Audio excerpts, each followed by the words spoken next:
Mathieu Abrevard, que doit-on penser de la tentative de Varus du Bocage à Bordeaux?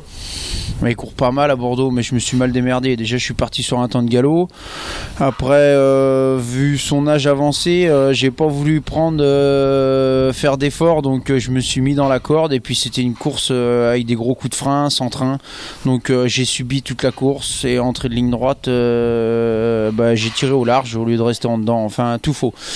Tout faux pour ma part, mais le cheval courait très bien. Il est vraiment bien fini. Il m'avait beaucoup plu. Donc, il est resté en forme. Il est monté à Grosbois depuis un petit moment là pour essayer de préparer ce 2100. C'est vrai que lui à Vincennes c'est vraiment sa distance parce que sinon il peine un petit peu trop sur la grande piste. Donc tout va bien pour lui maintenant. Certes il prend un peu d'âge et il a pas de marge de manœuvre, mais avec un bon parcours pareil il est capable de mettre un bon coup de collier pour finir. Donc parcours fluide, pourquoi pas une place en fin de combinaison. Il est en dessous Ange de Lune actuellement. Et forcément que sur la forme d'Ange de Lune actuellement, il a un an de moins. Tout de suite Ange de Lune lui est supérieur. Maintenant, quand Varus est vraiment en grande forme sur le parcours des 2100, c'est quand même un cheval de classe. Donc il n'y a pas une grosse marge entre les deux. Et quand vous êtes sous le coup d'une mise à pied, vous ne serez pas sans sulky?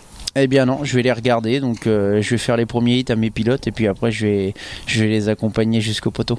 Les deux dans le quintet, c'est possible alors, Mathieu? Ouais, c'est une question de parcours avec les deux. Mais je sais que les deux sont en forme, les deux sont sur leur parcours. Donc en mettre un devant l'autre, je sais pas. Forcément, Ange a plus de références actuellement. Mais les deux devraient très bien courir.